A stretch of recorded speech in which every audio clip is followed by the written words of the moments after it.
Hola a todos, el día de hoy hablaremos sobre la fibrosis quística. La fibrosis quística es una patología sistémica y hereditaria que se caracteriza principalmente por la presencia de secreciones viscosas en las vías aéreas y en el tracto digestivo, así como una eliminación excesiva de cloro y sodio por medio del sudor. La Asociación Mexicana de Fibrosis Quística y la Sociedad Española de Neumología de Pediatría la definen como una enfermedad genética con patrón de herencia autosómico recesivo, producido por mutaciones en el gen que codifica la proteína reguladora de la conductancia transmembrana. Dicha proteína, como un canal de cloro que se expresa en la membrana apical, las células epiteliales con una afectación multisistémica van alterando el transporte de agua y de sales en las células, que recubren distintos órganos y tejidos, principalmente el del sistema respiratorio y digestivo, provocando un moco anormalmente pegajoso, el cual sin un tratamiento adecuado provoca la muerte en niños y en adolescentes. Según la Asociación Mexicana de Fibrosis Quística, en el 2017, tiene una gran variedad de síntomas. Los más comunes llegan a ser la deshidratación por pérdidas excesivas de sal a través del sudor, falla para crecer o detención de peso, entre otras. Siendo por ello que la fisioterapia respiratoria es una estrategia de manejo y mejora de la fibrosis quística, que tiene como objetivo principal ganar el mayor potencial en funcionalidad física, permitiendo un grado de independencia y participación con la menor sintomatología posible. Una intervención multidisciplinaria basada en evidencia científica tiene como meta aumentar el estado funcional, aumentar la participación de los diferentes roles del paciente y reducir los gastos en salud. Busca controlar y aliviar los síntomas, mejorando la capacidad del ejercicio y actividad física, aumentando la independencia de las actividades de la vida diaria. Hablemos un poquito de anatomía y de fisiología. La función del sistema respiratorio es el intercambio de oxígeno y dióxido de carbono en el entorno y las células del organismo. Durante la fase inspiratoria, el ciclo respiratorio, el aire fresco llega al interior de los pulmones, donde el oxígeno y el dióxido de carbono se intercambian entre el aire inspirado y la sangre capilar pulmonar. Posteriormente, el aire se expira. El intercambio de gases entre el aire y la sangre ocurre a través de las paredes de los alveolos respiratorios, que permiten índices rápidos de difusión del gas. El término respiración incluye tres funciones separadas pero relacionadas. La primera, ventilación, que hace referencia a la respiración. Segunda, intercambio de gases, que ocurre entre el aire y la sangre en los pulmones y entre la sangre y los otros tejidos del cuerpo. Y tercera, la utilización del oxígeno por medio de los tejidos en las reacciones liberadoras de energía para llevar a cabo la respiración celular. La ventilación del intercambio de gases entre el oxígeno y el dióxido de carbono entre el aire y la sangre se llaman en conjunto respiración externa. El intercambio de gases entre la sangre y los otros tejidos, así como la utilización del oxígeno por los tejidos, se conoce en conjunto como respiración interna. La ventilación pulmonar es el proceso funcional por el cual el gas es transportado desde el entorno del sujeto hasta los alveolos pulmonares y viceversa. Este proceso puede ser activo o pasivo según el modo ventilatorio sea más espontáneo. Cuando se realiza por la actividad de los músculos respiratorios del individuo o mecánico, cuando el proceso de ventilación se realiza por la acción de un mecanismo externo. El nivel de ventilación está regulado desde el centro respiratorio en función de las necesidades metabólicas, del estado gaseoso y del equilibrio ácido-base de la sangre y de las condiciones mecánicas del conjunto pulmón y caja torácica. El objetivo de la ventilación pulmonar es transportar el oxígeno hasta el espacio alveolar para que se produzca el intercambio con el espacio capilar pulmonar y evacuar el dióxido de carbono producido a nivel metabólico. La vía aérea se clasifica en alta y baja, considerando como hito anatómico el cartílago cricoides. Desde un punto de vista funcional, se puede considerar como alta la vía extratorácica y baja la intratorácica. Se podría considerar que la vía aérea se compone de compartimentos funcionales, una zona de conducción proximal, que consiste en el árbol tráqueo-bronquial, y una zona respiratoria, finalizando con una zona alveolar. Hablemos de las estructuras del sistema respiratorio. En vías aéreas. El sistema respiratorio incluye los pulmones y una serie de vías aéreas que los conectan con el ambiente externo.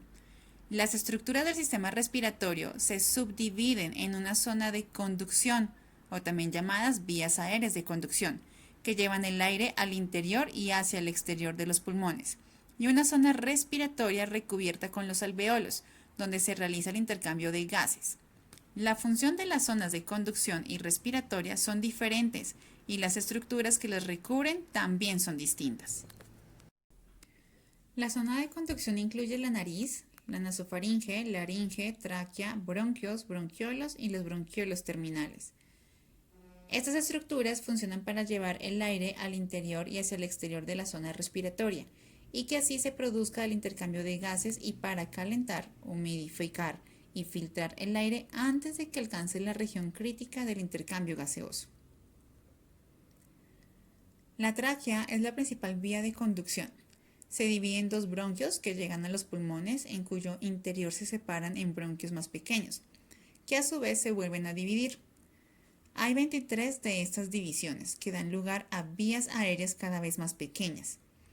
Las vías aéreas de conducción están recubiertas por células secretoras de moco y ciliadas que funcionan eliminando las partículas inhaladas. Aunque las partículas grandes se suelen filtrar hacia el exterior de la nariz, las pequeñas pueden entrar en las vías aéreas, donde son capturadas por el moco, que después es conducido hacia afuera por el batido rítmico de los cilios. Las paredes de las vías aéreas de conducción están formadas por músculo liso. Este músculo tiene una intervención simpática, además de parasimpática, que tienen efectos opuestos sobre el diámetro de la vía aérea. Las neuronas adrenérgicas simpáticas activan los receptores beta 2 situados en el músculo liso bronquial, lo cual da lugar a la relajación y dilatación de las vías aéreas. Además, y lo que es importante, esos receptores beta 2 se activan por la adrenalina circulante liberada por la médula suprarrenal y los agonistas beta 2 adrenérgicos, como el isoproterenol. Los cambios de diámetro de las vías aéreas de conducción dan lugar a cambios en su resistencia, lo cual modifica el flujo aéreo. De esta forma, los efectos del sistema nervioso autónomo sobre el diámetro de la vía aérea tienen efectos predecibles sobre la resistencia de la vía y del flujo aéreo. Los efectos más notables son los de los agonistas beta 2 adrenérgicos, por ejemplo, la adrenalina, el isoproterenol y el albuterol, que se emplean para dilatar las vías aéreas en el tratamiento del asma. La zona respiratoria incluye las estructuras que están recubiertas por los alveolos y que por lo tanto participan en el intercambio gaseoso: los bronquiolos respiratorios, los conductos alveolares y los sacos alveolares. Los bronquiolos respiratorios son estructuras de transición. Al igual que las vías aéreas de conducción, poseen cilios y músculo liso, pero también se consideran parte de la región del intercambio de gases, porque los alveolos en ocasiones pierden sus paredes. Los conductos alveolares están completamente recubiertos por alveolos, pero no contienen cilios y tienen escaso músculo liso. Los conductos alveolares terminan en los sacos alveolares, que también están recubiertos por alveolos. Los alveolos son invaginaciones en forma de saco de las paredes de los bronquiolos respiratorios. Los conductos alveolares y los sacos alveolares. Cada pulmón tiene aproximadamente 300 millones de alveolos. El diámetro de cada uno de ellos es de unos 200 micromiu. El intercambio de oxígeno y de dióxido de carbono entre el gas alveolar y la sangre capilar pulmonar puede ocurrir rápidamente y con eficiencia a través de los alveolos, porque las paredes alveolares son delgadas y tienen una gran área de superficie para su difusión. Las paredes alveolares están bordeadas por fibras elásticas y recubiertas por células epiteliales, que se denominan neumocitos tipo 1 o tipo 2, que son células alveolares.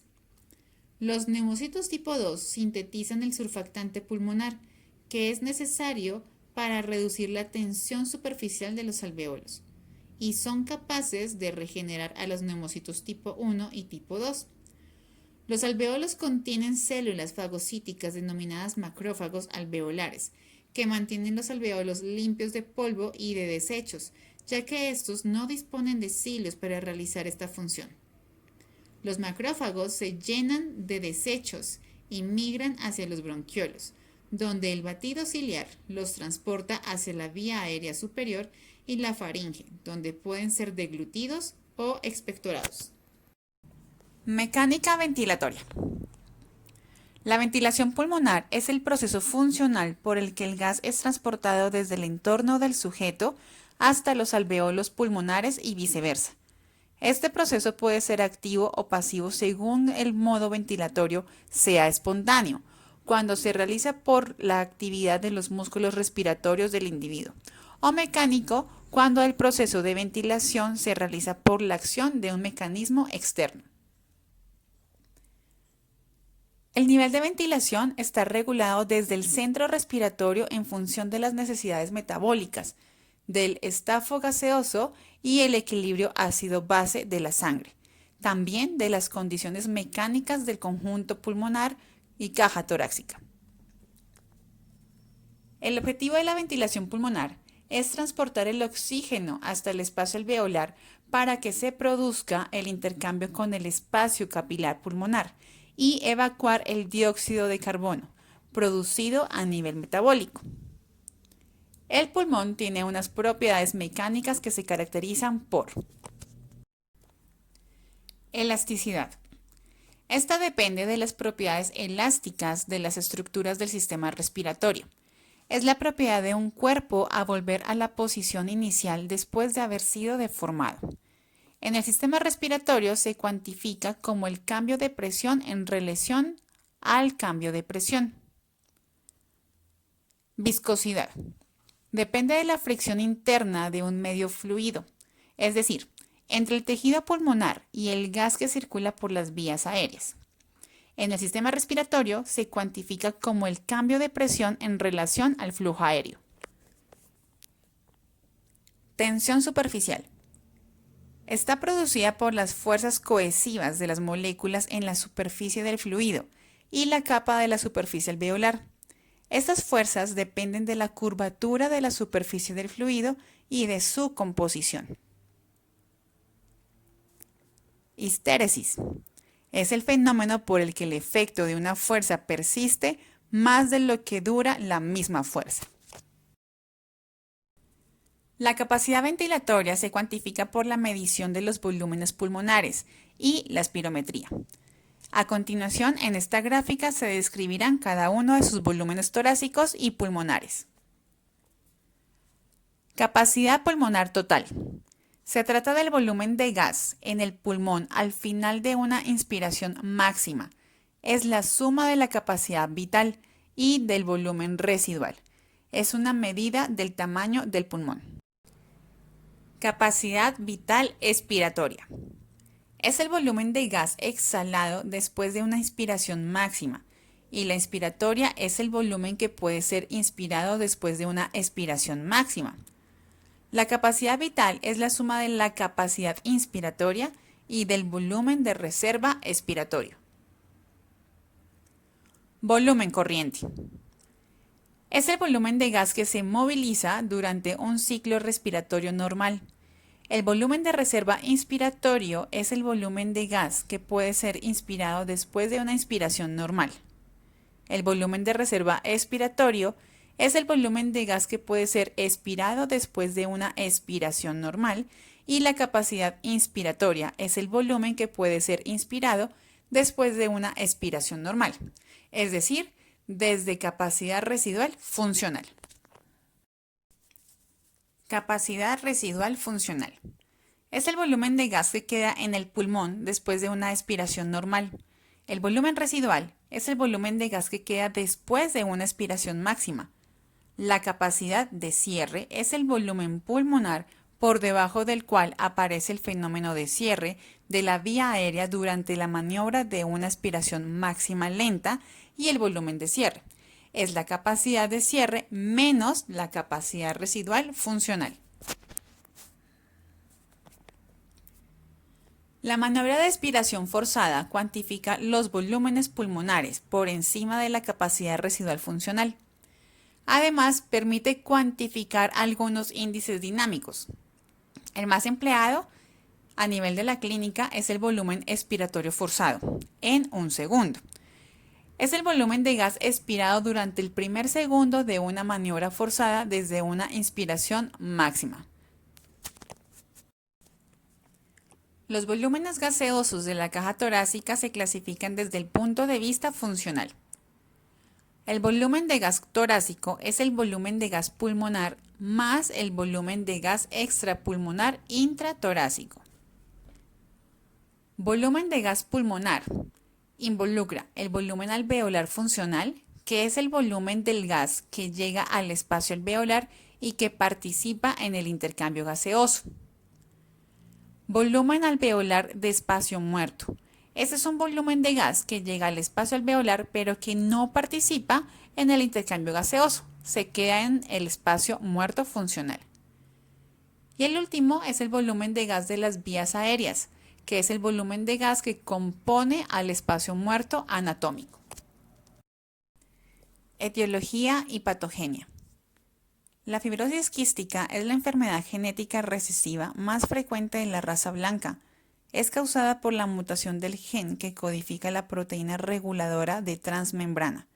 Está compuesta por 1480 aminoácidos y se localiza en la membrana de las células epiteliales. La proteína, por sus siglas CFTR, regula el flujo de electrolitos y de agua.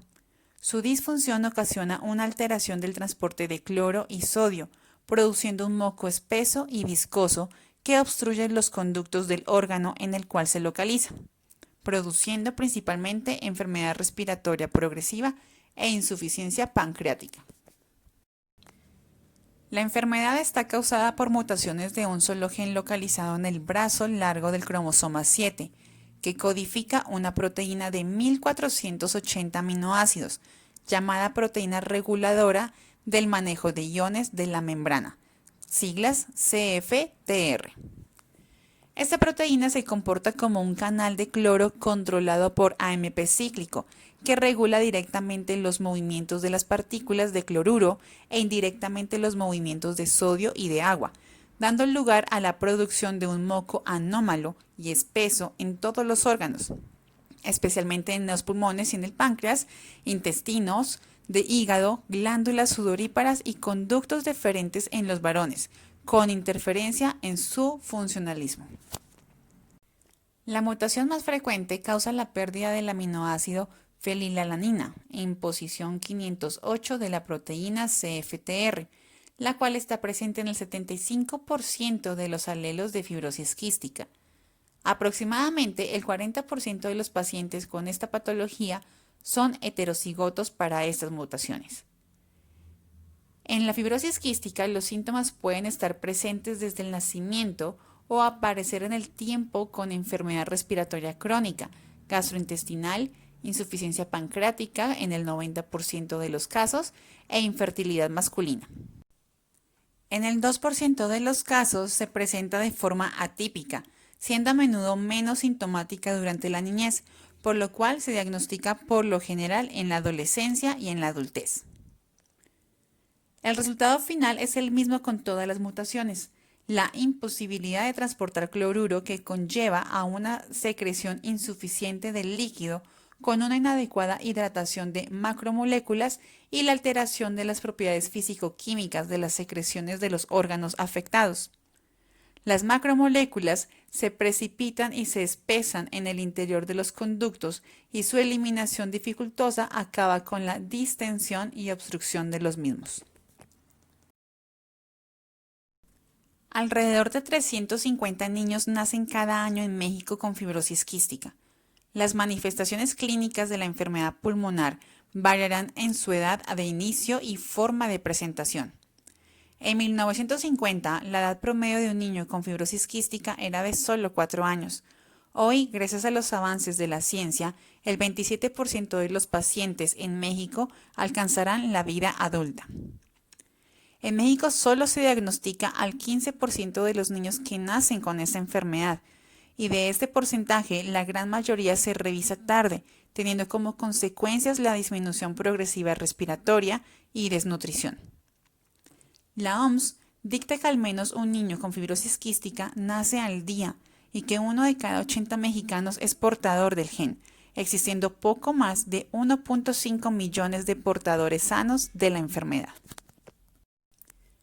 La Asociación Mundial de Fibrosis Quística en 2017 estima que existen actualmente en México alrededor de 3.000 niños con fibrosis quística, los cuales no tienen acceso a un tratamiento especializado. En cuanto al abordaje de dicha enfermedad, México va 30 años atrasados en comparación a países desarrollados, los cuales diagnostican la enfermedad a los 6 meses de edad, teniendo como resultado un promedio de vida de 40 años, mientras que el promedio de vida en México es tan solo de 18. La fibrosis quística es la enfermedad genética potencialmente fatal más frecuente en la población de raza blanca. En los Estados Unidos se diagnostican alrededor de 1 por cada 3.300 recién nacidos de raza blanca, 1 por cada 15.300 recién nacidos de raza negra y 1 por cada 32.000 recién nacidos americanos de origen asiático. Gracias al mejor tratamiento y a la mayor expectativa de vida, alrededor del 50% de los pacientes con fibrosis quística en los Estados Unidos son adultos. La causa de muerte por fibrosis quística se debe a complicaciones pulmonares en más del 90% de los casos. Sin embargo, existe gran variabilidad en la severidad y progresión de esta. Existen diversos factores que influencian la severidad de la enfermedad y la sobrevida. Estos se agrupan en 3 categorías. La primera, genéticos, que incluyen aquellos factores biológicos intrínsecos al paciente. Segunda, ambientales, que incluyen factores socioeconómicos, educacionales y demográficos. Y tercera, los relacionados a la presencia de salud, que incluyen las intervenciones médicas y la adherencia del paciente a estas. Recordemos que la fibrosis quística es la enfermedad genética autosómica recesiva letal más común en caucásicos. El defecto primario es una alteración en el transporte de iones a través de las superficies epiteliales debido a menor expresión del canal regulador de conductancia transmembrana de fibrosis quística, transportador del cloro. En el epitelio respiratorio, esta anormalidad se manifiesta en marcada disminución de la conductancia del cloro y aumento de la absorción del sodio, resultando un líquido de superficies deshidratado. El moco se torna más viscoso y se adhiere a la superficie epitelial, colapsando la capa del líquido periciliar y frenando el movimiento ciliar. Además, se inactivan los compuestos con actividad antimicrobiana. Se han reportado más de 2.000 mutaciones distintas del CFTR. Sin embargo, la mayoría son variantes que no producen enfermedad clínica y solo cerca de 200 son responsables de la enfermedad. La mutación más frecuente es una deleción de fenilalanina en posición 508, presente en 2/3 de los alelos fibroquísticos en el mundo. En el 2018, según Córdoba y Pizarro, mencionan que existe una clasificación funcional de la mutación, dividiéndola en 6 clases. La primera clase presenta alteración en la biosíntesis. Hay un RNA mensajero inestable o codón stop, lo que se traduce en una ausencia de la producción de proteína. La clase 2. Hay un defecto en el tráfico proteico, lo que resulta en una disminución de la cantidad de CFTR en la superficie celular. Clase 3. Activación inefectiva de la proteína y defecto en la regulación del canal del cloro. Clase 4. Canal con actividad residual por disminución de conductancia, causando una permeabilidad anormal al cloro. Clase 5. Producción anormal de CFTR, pero disminución en la cantidad por empalme aberrante. Y clase 6. Un alto recambio de CFTR en la superficie apical o defecto en su regulación. Así es como la fibrosis quística se caracteriza por acumulación de secreciones mucosas y colonización crónica por patógenos bacterianos. La infección e inflamación crónica llevan a proliferación de células calciformes e hipertrofia de glándulas secretoras de moco, estableciendo un vínculo vicioso de infección e injuria que lleva a insuficiencia respiratoria y muerte prematura. La afectación pulmonar es la más grave y determina el pronóstico, pues las continuas infecciones deterioran el tejido pulmonar y en ocasiones es necesario el trasplante. La mucosidad de las vías aéreas es más difícil de desalojar que en una persona no afectada. Supone un caldo de cultivo excelente para determinados gérmenes, difíciles de erradicar por diferentes motivos, como la resistencia bacteriana a los antibióticos, dificultad de alcanzar concentraciones antibióticas adecuadas a nivel local debido a la gran cantidad de mucosidad existente. Las paredes bronquiales se vuelven blandas y se distienden con facilidad, produciendo dilataciones que se denominan bronquiectasias. La infección provoca inflamación y destrucción del tejido epitelial, y a las defensas del cuerpo les resulta más difícil acabar con la colonización, y del propio proceso de defensa resultan unas proteínas que contribuyen al espesamiento de la mucosidad. Dentro del proceso de manifestaciones clínicas, recordemos que la fibrosis quística es una enfermedad compleja que afecta a muchos órganos del cuerpo. En cada paciente se puede manifestar de distintos modos y en distintos grados. Se caracteriza por un mal funcionamiento de las glándulas de secreción externa del organismo. Dentro de los diferentes signos y síntomas, los más constantes son los siguientes: infecciones respiratorias recurrentes, tos y expectoración crónica, heces abundantes y malolientes, problemas nutricionales, deshidratación e infertilidad en los pacientes varones. Las manifestaciones clínicas de la fibrosis quística pueden presentarse desde el nacimiento o incluso en la vida intrauterina, presentándose obstrucciones intestinales secundarias ad hilio meconial o ictericia, siendo infrecuente la sintomatología respiratoria. Sin embargo, durante la lactancia y la etapa preescolar, las manifestaciones respiratorias pueden comenzar con tos seca acompañada de dificultad respiratoria y sibilancias. En la etapa escolar y en la adolescencia, los pacientes pueden presentar tos blanda, emetizante y episodios de broncoespasmos, obteniendo con el paso del tiempo manifestaciones respiratorias más llamativas, desarrollando bronquiectasias y esputo anómalo, así como anomalías en repetición. De acuerdo a las anteriores manifestaciones clínicas, se hace mención acerca de la necesidad de ingreso o utilización de antibióticos intravenosos para definir una exacerbación, el cual es catalogado en exacerbación leve, moderado o severo. La afectación pulmonar es la más grave y determina el pronóstico, pues las continuas infecciones deterioran el tejido pulmonar y en ocasiones es necesario el trasplante. En el funcionamiento sano del pulmón, las personas segregan mucosidad en los pulmones. Su función es lubricar y limpiar las vías respiratorias, reteniendo los gérmenes que son expulsados al exterior mediante movimientos de los cilios, de las células epiteliales y de los esputos. En los niños afectados con fibrosis quística, esta mucosidad es anormalmente espesa, teniendo como consecuencia la obtura de la vía respiratoria. En el transcurso de esta anormalidad del sistema mucociliar se puede manifestar un exceso de tos, el cual puede producir sangrado en los bronquios por rotura de los vasos sanguíneos, produciendo expulsión de sangre con las secreciones denominadas hemoptisis.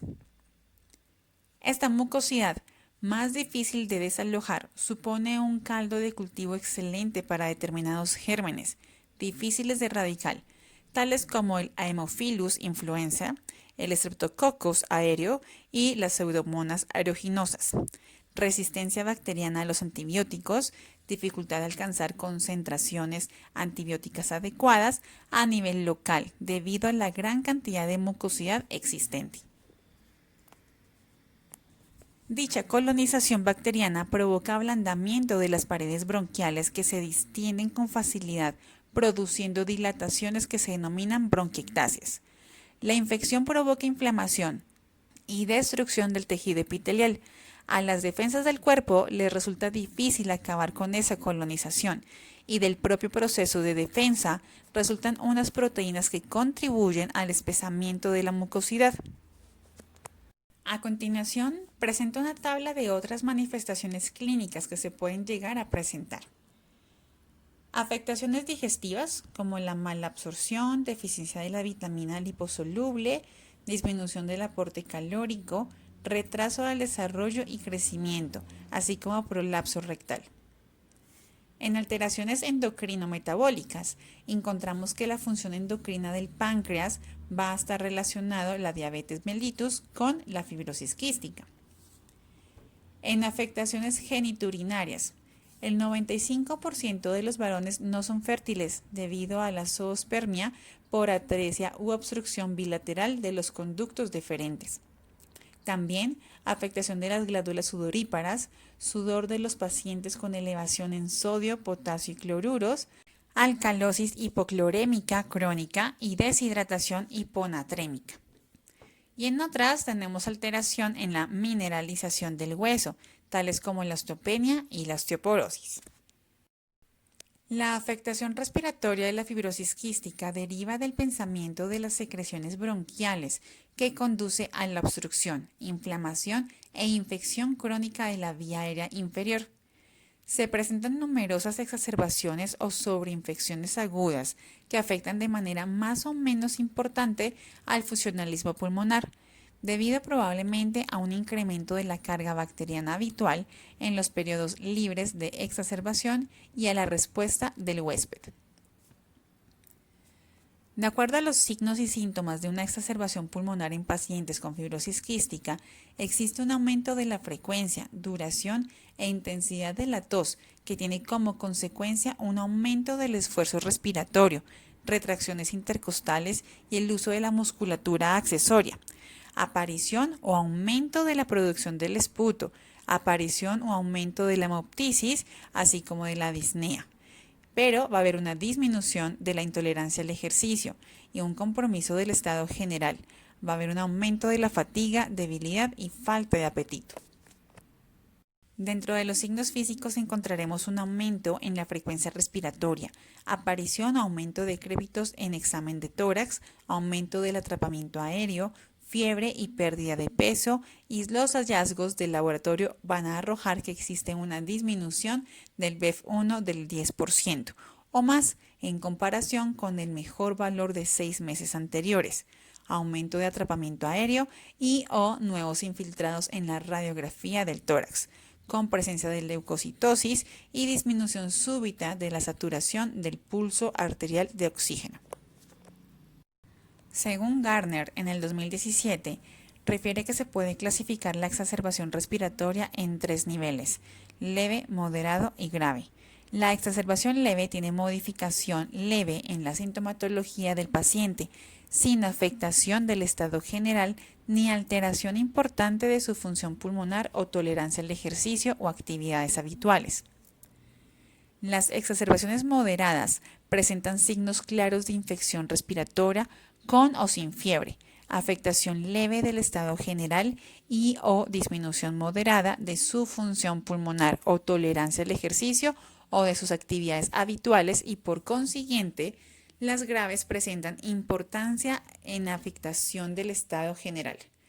Signos de insuficiencia respiratoria aguda o subaguda con hipoxia, hipercapnia y alteración importante de la función pulmonar, así como afectación importante en sus actividades de la vida diaria. De acuerdo a la valoración y el diagnóstico, en el diagnóstico de la fibrosis quística hoy en día sigue siendo un desafío que con el tiempo la genética de esta enfermedad ha ido aclarando una de las herramientas principales para encontrar dicho resultado, y es el tamizaje neonatal. En los últimos años ha ocurrido grandes avances en la información acerca de fenotipo y genotipo de esta enfermedad, lo que ha permitido comprender las manifestaciones atípicas. El 64% de los diagnósticos de fibrosis quística se ha realizado en niños asintomáticos o con síntomas mínimos. El tamizaje neonatal es un estudio que debe realizarse a todos los recién nacidos entre el segundo y quinto día y antes de cumplir 30 días de vida. Su objetivo es identificar temporalmente y tempranamente enfermedades metabólicas para otorgar un tratamiento oportuno y prevenir un daño grave e irreversible, esta a la salud del recién nacido o incluso poner en peligro su vida. Dado que la mayoría de los pacientes con errores del metabolismo parecen normales al nacimiento, ha sido necesario desarrollar métodos de diagnóstico que permitan descubrir a los afectados. Este estudio consiste en analizar la sangre de los recién nacidos que se toma del talón. Cuando se encuentra algún cambio que se considera en el recién nacido que es sospechoso de algún trastorno metabólico, se debe confirmar a través de otros estudios dirigidos. El tamiz neonatal básico es un procedimiento que ha sido efectivo en el diagnóstico precoz de tan solo 4 errores innatos del metabolismo, tales como la fenilcetonuria, hipotiroidismo congénito, galactosemia e hiperplasia suprarrenal congénita. Actualmente, en todas las unidades médicas se realiza el tamiz en el que se realizan y se analizan 67 enfermedades, denominado tamiz neonatal ampliado. La mayor parte de los errores innatos del metabolismo solo son reconocidos después de algunos meses o años, ante manifestaciones respiratorias recidivantes, trastornos digestivos crónicos, anemia, hepatosplenomegalia, crisis dolorosas inexplicadas, trastornos del desarrollo psicomotor e incluso un retraso mental. Los tipos de enfermedades que reconocen dicha prueba son las siguientes. Retraso mental. Crisis agudas en las primeras semanas o meses de vida. Enfermedad hepática, cataratas o septicemia e inmunodeficiencias del sistema inmunológico. Trastornos de la diferenciación sexual o síndrome de la pérdida de sal. Problemas pulmonares y digestivos. Y trastornos neuromusculares, cardíacos o muerte súbita. Otra de las pruebas fundamentales para el diagnóstico preciso de la fibrosis quística es la prueba de sudor, el cual ha sido estándar de oro para el diagnóstico. La prueba de sudor determina la cantidad de cloruro en el sudor, no requiere ser inyectado y en la primera parte de la prueba un químico incoloro y sin olor provoca la producción de sudor. Es aplicado a un área pequeña del brazo o pierna posteriormente y se coloca un electrodo al brazo o pierna, el cual permite al técnico aplicar una débil corriente eléctrica al área para estimular el sudor. Los pacientes pueden sentir una sensación de picazón o de calor en el área. Esta parte del procedimiento dura aproximadamente 5 minutos. La segunda parte de la prueba consiste en limpiar el área estimulada y colectar el sudor en un pedazo de papel de filtro, gasa o una espiral de plástico para que 30 minutos más tarde el sudor colectado es enviado al laboratorio del hospital para su análisis. El procedimiento completo de la colección toma aproximadamente 1 hora. Los niños y adultos con fibrosis quística tienen en su sudor una cantidad alta de cloruro. En general, concentraciones de cloruro en el sudor de menos de 40 milimoles por litro son normales. Por lo tanto, no tienen fibrosis quística. Valores entre 40 y 60 milimoles por litro están en el límite, en una frontera, y concentraciones de cloruro en el sudor mayores a 60 milimoles por litro son consistentes con el diagnóstico de fibrosis quística. Para aquellos que tienen fibrosis quística, la prueba de cloruro en sudor es positiva desde el nacimiento y una vez que el resultado de la prueba es positivo, es siempre positivo. Conforme uno va aumentando los años y creciendo, los valores del sudor no cambian de positivo a negativo o de negativo a positivo. Además, Los valores del sudor no varían tampoco cuando los individuos tienen resfríos u otra enfermedad temporal. Los valores de corte para cloro en sudor consideran actualmente como límite la normalidad un valor a toda edad, menor a 30 milimoles por litro. A los recién nacidos con tamizaje positivo se debe recolectar muestra de sudor en forma bilateral. Cuando pase más de los 2 kilogramos y tenga al menos 36 semanas de edad gestacional corregida, teniendo como objetivo asegurar una muestra de sudor adecuada. Por otra parte, a los recién nacidos mayores de 36 semanas de gestación y más de 2 kilogramos de peso con tamizaje positivo o prueba genética prenatal positiva, se debe realizar prueba de sudor tan pronto como sea posible, después de los 10 días de edad y al final del periodo neonatal, que corresponde a 4 semanas. En los individuos con tamizaje neonatal positivo, características clínicas consistentes con fibrosis quística o historia familiar positiva, se pueden diagnosticar si el valor de cloro de sudor es por encima de los 60 milimoles por litro. Los individuos con tamizaje positivo y criterios de cloro en sudor para fibrosis quística pueden someterse a una prueba genética de CFTR. El término CRMS hace referencia a CFTR, Relate Metabolic Syndrome. Se usa en Estados Unidos y en otros países.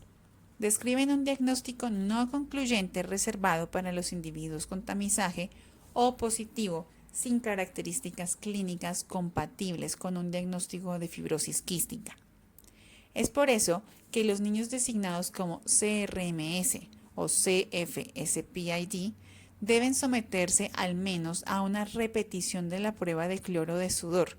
Así también pueden considerarse para análisis extendidos del gen CFTR, pruebas de análisis funcional CFTR, que son potenciales nasales o pruebas intestinales. Hablemos ahora de la intervención terapéutica. En la parte de rehabilitación y fisioterapia respiratoria, encontramos diferentes estrategias no farmacológicas que se pueden tomar para intervenir un paciente con fibrosis quística, en la cual destaca la rehabilitación respiratoria, la cual se estructura tras la ejecución de protocolos de intervención con fines diagnósticos y terapéuticos, dirigidos a evaluar y revertir el deterioro funcional, teniendo como propósito central el mejorar la calidad de vida y el pronóstico de los pacientes. La fisioterapia y rehabilitación respiratoria es un componente del tratamiento de los pacientes con fibrosis quística, existiendo una gran diversidad de técnicas y procedimientos terapéuticos. Dichas técnicas deben ser implementadas y supervisadas por el profesional en fisioterapia, el cual será el indicado en seleccionar las herramientas terapéuticas más adecuadas a los requerimientos del paciente, ajustándose a la edad, condición y evolución de la enfermedad. La rehabilitación respiratoria consiste en una estrategia de manejo de las enfermedades respiratorias crónicas que tiene como objetivo central obtener el mayor potencial en funcionalidad física, emocional y social del niño. Un programa de rehabilitación respiratoria tiene como objetivo obtener un alto grado de independencia y participación del niño en su comunidad, fomentando el autocuidado y un estilo de vida saludable, lo que impactará en los factores que se estén deteriorando en su calidad de vida relacionada a la salud. Existe evidencia sobre los efectos y beneficios del ejercicio como estrategia terapéutica.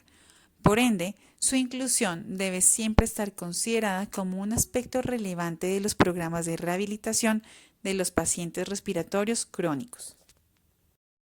Es entonces que la rehabilitación respiratoria tiene como objetivo facilitar la eliminación de las secreciones traqueobronquiales y secundariamente disminuir la resistencia de la vía aérea, reducir el trabajo respiratorio, mejorar el intercambio gaseoso, aumentar la tolerancia al ejercicio y mejorar la calidad de vida. Existen técnicas pasivas que son practicadas por un fisioterapeuta o un familiar adiestrado y técnicas activas realizadas por el mismo enfermo, sin la ayuda de una persona, haciendo uso o no de instrumentos mecánicos. Las técnicas aplicadas se individualizan atendiendo a criterios de edad, grado de colaboración, enfermedad de base, disponibilidad de aparatos y de personal entrenado o especializado. Las infecciones incluyen enfermedades crónicas que cursan broncorrea, que sería la fibrosis quística, la neumonía en fase de resolución cuando la tos sea inefectiva, el asma cuando predomine la mucosidad y la ventilación esté asegurada, la atelectasia aguda o subaguda y el trasplante pulmonar. La fibrosis quística es el prototipo de enfermedad respiratoria crónica en que las diversas técnicas son aplicables a lo largo de la historia natural de la enfermedad. Desde los primeros años en los que las manifestaciones respiratorias son apenas evidentes hasta el desarrollo de las bronquiectasias generalizadas e insuficiencia respiratoria. Durante los primeros años es necesario entrenar a los adultos a realizar las técnicas de fisioterapia convencional, hablando del drenaje postural, percusión y vibración. La participación del niño inicia entre los 2 y 3 años con ejercicios de soplar, con vibraciones simultáneas sobre el tórax, y a partir de los 3 años se introduce la técnica de expiración forzada, ejercicios de expansión torácica y el control de la respiración. A los 5 y 7 años se adiestran en ejercicios con aparatos y en la adolescencia es posible conseguir la autonomía del paciente. En la siguiente tabla visualizarán los criterios de inclusión y de exclusión para programas de rehabilitación respiratoria pediátrica. Como criterios de inclusión, pacientes con enfermedad respiratoria crónica y que posean síntomas persistentes, pese a tratamiento médico adecuado y actividad física limitada en su vida cotidiana. En criterios de exclusión, asociadas a la colaboración y/o a la adherencia. Tenemos menores de 5 años, compromiso neurocognitivo severo, falta de motivación del paciente y/o de la familia, condiciones mal controladas como patología de base inestable o complicaciones secundarias severas, así como patologías psiquiátricas.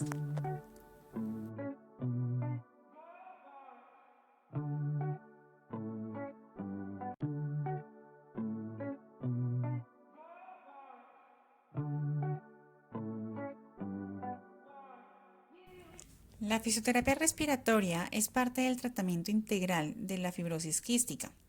Con ella ayudamos a retrasar el deterioro pulmonar y preservar la función física, mejorando la calidad de vida y los resultados a largo plazo.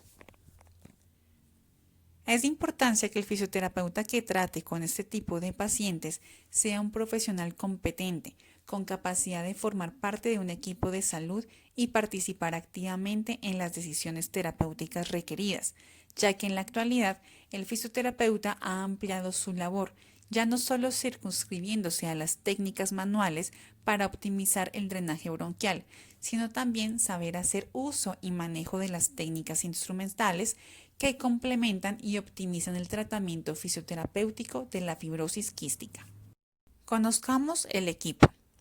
El Coag Assist E70 Philips es un equipo que tiene como objetivo principal ayudar a los pacientes a ablandar, movilizar y expulsar secreciones proporcionando vibraciones oscilatorias de alta frecuencia, al tiempo que aplica gradualmente una presión positiva a las vías respiratorias, cambiando a continuación rápidamente a una presión negativa.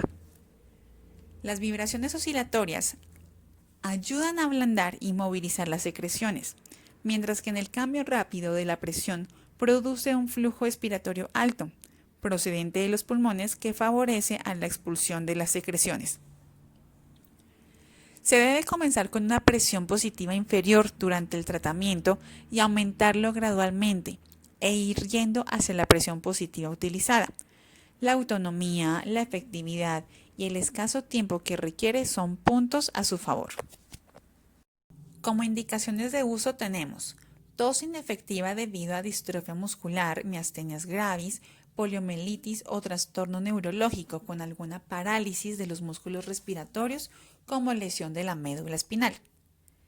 Pacientes que tengan una expulsión ineficaz de secreciones debido a otras enfermedades broncopulmonares, como un enfisema o bronquiectasias, y pacientes no ventilados y ventilados invasivamente y no invasivamente. Contraindicaciones. Presentamos en antecedentes de enfisema bulloso, susceptibilidad al neumotórax o al neumomediastino y cualquier traumatismo reciente. Sigamos con el Smart Vest. Es un chaleco de oscilación de alta frecuencia. El generador de impulsos de aire infla y desinfla rápidamente el chaleco, comprimiendo y expandiendo con suavidad la pared torácica hasta 20 veces por segundo. Este proceso provoca una ligera tos que desprende la mucosidad de las paredes de los bronquios, aumenta su movilización y la desplaza hacia las vías respiratorias centrales. También ayuda a reducir la creación de secreciones densas y a que su expulsión sea mucho más sencilla. Una vez que la mucosidad se ha desplazado hacia zonas más amplias de las vías respiratorias, se puede expulsar mediante la tos o aspiración. Indicaciones de su uso. Cuando tenemos una retención de secreciones asociadas con dificultades respiratorias o en el intercambio de gases. Tos no productiva o eliminación de secreciones a causa de la inmovilidad, a la debilidad o a la pérdida del tono muscular. Disfunción de la desobstrucción de la vía respiratoria que le provoque dificultades respiratorias o en el intercambio de gases. Ahora bien, vamos con los efectos del ejercicio en pacientes con fibrosis quística. Los objetivos de la inclusión del ejercicio físico desde edades tempranas son mantener un adecuado desarrollo motor, acorde con la edad, y mantener una buena condición física para conservar la capacidad de trabajo, la resistencia, la fuerza muscular y la movilidad articular. También es importante para mantener la densidad mineral ósea y una buena postura, especialmente en pacientes de edad media, y así evitar fracturas por fragilidad y dolor musculoesquelético. Es importante saber que los pacientes que están desnutridos o tienen tendencias al bajo peso no deben realizar ejercicio físico hasta que la situación nutricional esté ajustada a este nuevo requerimiento. Por otro lado, cuando los pacientes se enfrenten a una exacerbación pulmonar o cursen con un cuadro febril, se debe suspender la actividad física hasta que se recupere el cuadro agudo. El aumento en la actividad física habitual es factible a pesar de la progresión de la enfermedad pulmonar y se asocia con una disminución más lenta de la BEF1. Si bien su uso no es extendido en fibrosis quística, se ha demostrado que el ejercicio mejora la ventilación y ayuda a la movilización de secreciones. Un programa de ejercicios a largo plazo puede proteger el deterioro pulmonar. Además, el ejercicio es a menudo mejor aceptado por los pacientes en comparación con otras técnicas, lo que se puede deber a que es una actividad habitual y placentera. El ejercicio es una herramienta muy útil y segura para los pacientes con fibrosis quística. Consigue a largo plazo adaptaciones y cambios en órganos tan importantes como el pulmón, corazón, el tejido óseo y muscular. Como terapeutas físicos, es nuestra responsabilidad utilizar el estímulo del ejercicio para activar mecanismos que fortalezcan los sistemas orgánicos y así esperar en las mejores condiciones a que esos fármacos potencializadores y correctores de la función del canal del cloro funcionen. En la guía del ejercicio es medicina en la fibrosis quística del año 2012, se menciona que las recomendaciones de actividad física para mantener y o mejorar la salud indican que los niños deben acumular un mínimo de 60 minutos de actividad física al día. La actividad física regular y el entrenamiento aeróbico son muy importantes en el diseño del programa de ejercicio físico para personas con fibrosis quística porque ayudan a atenuar la pérdida de la función pulmonar, mejorando los hábitos nutricionales y en su conjunto mejoran la calidad de vida. La intolerancia al ejercicio es una característica establecida de la fibrosis quística y es dependiente del tipo de mutación, de la conservación de la masa muscular, del sistema pulmonar y del mantenimiento de la condición física. La mayor parte de los investigadores atribuyen los beneficios del ejercicio en estos pacientes a la mejora de la limpieza del moco de las vías respiratorias, aumento de fuerza y resistencia de la vía aérea, aumento de la tolerancia al ejercicio y aumento de la sensación de bienestar. En 1986 se comprobó que se producía una reducción en el atrapamiento aéreo tras el ejercicio, especialmente en las regiones apicales de los pulmones. Otros investigadores han encontrado reducciones en el volumen residual tras programas generales del entrenamiento.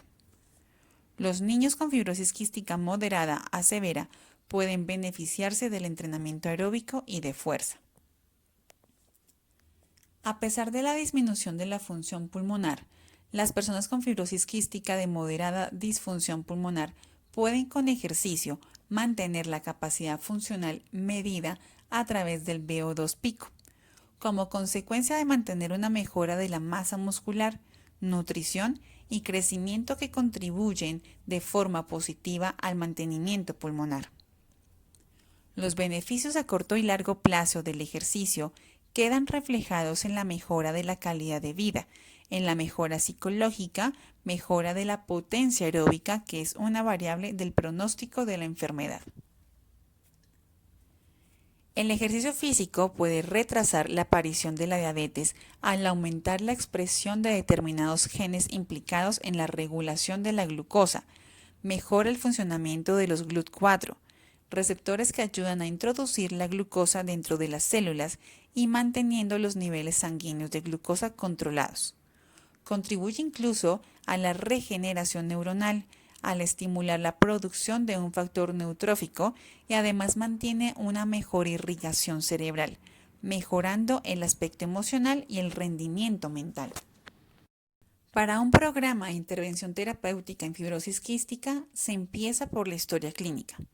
Como cualquier otra enfermedad, el paso inicial para tratar con un paciente de cualquier tipo es conociendo su historia clínica, toda su información médica pasada y actual, para así llegar a un mejor conocimiento de todos los factores relacionados con el paciente y así llegar al diagnóstico acertado. El propósito de tener una historia clínica del paciente es conocerlo por el lado médico fisioterapéutico. Esta se obtiene no solo reuniendo información del paciente a través de la anamnesis, antecedentes personales, patológicos, personales no patológicos, revisión por sistemas, exámenes clínicos, sino también conociendo los hábitos del paciente, el estilo de vida, si realiza o no actividad física, historia de su desarrollo, su grado escolar, el medio ambiente en el que se desarrolla e incluso si tiene o no animales de compañía. La historia clínica es una recopilación sistemática de datos tanto del pasado como del presente. En las pruebas, test y mediciones. Para poder dar inicio a un programa de rehabilitación respiratoria, es imprescindible una evaluación general y específica, tanto de pruebas de campo como de laboratorio, para así planificar protocolos diferenciados para cada paciente. Se debe evaluar la tolerancia al ejercicio y/o de la capacidad del ejercicio, de la musculatura en general y de la respiratoria. La evaluación de la capacidad física y tolerancia al ejercicio en niños con enfermedades respiratorias, como la fibrosis quística, aporta información fundamental para la toma de decisiones en la práctica clínica. Las pruebas de campo constituyen una alternativa sencilla y económica para la evaluación de la tolerancia al ejercicio. Estas pruebas han demostrado altos niveles de validez y confiabilidad en pacientes con enfermedades crónicas obstructivas. Entre las pruebas más utilizadas en población infantil se encuentran el test de marcha de los 6 minutos y el test de lanzadera, en sus modalidades incremental, modificada y de resistencia. Examen físico torácico. El examen físico torácico consiste en una serie de pasos para evaluar específicamente la región de la caja torácica para descartar o confirmar datos que sean útiles al momento de la evaluación y el diagnóstico del paciente. Esta información será también importante al momento del pronóstico y resultados. Consta de una serie de pasos que son observación, inspección, palpación, percusión y auscultación. La observación Es el proceso esencial y principal que debe ser aplicado desde el segundo 1 en el que el paciente ingresa al consultorio o se encuentre con el fisioterapeuta. La apariencia del paciente puede sugerir la presencia o gravedad de varios trastornos pulmonares, como el enfisema, bronquitis crónica o enfermedad pulmonar restrictiva, que pueden ser corroborados en el paso de inspección. En la tabla que ustedes visualizan, se evidencian ejemplos de hallazgos mediante la observación, presentación del paciente y un razonamiento subyacente.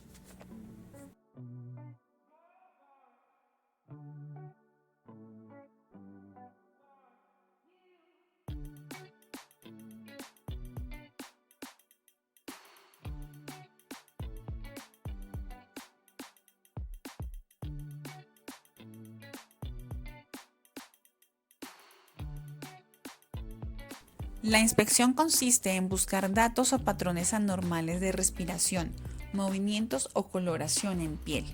Es también un paso en donde el fisioterapeuta se puede percatar de materia o intervenciones adicionales como sondas, dispositivos externos o malformaciones que pueden afectar el desempeño del paciente. Consiste en una observación cuidadosa y detallada de la superficie del tórax, teniendo como finalidad el detectar alteraciones de forma, volumen, estado de la superficie y movilidad. Esta inspección puede ser de tipo estática o dinámica. Durante la inspección estática es posible obtener información del tipo de tórax, deformidades si existen y alteraciones del estado de la superficie. El tórax normal es simétrico en forma y volumen y puede presentar cierta variabilidad que depende de la edad del paciente. La mejor manera de inspeccionar el tórax es teniendo al paciente en sedestación, desnudo de la cintura para arriba, con la temperatura ambiental agradable y buena iluminación para poder visualizar cualquier movimiento. Las caras a inspeccionar serán: anterior, paciente de decúbito supino o sedestación; posterior, paciente en decúbito prono, sedestación o decúbito lateral derecho o izquierdo; lateral, paciente en sedestación o decúbito lateral con brazos levantados y manos apoyadas en la cabeza.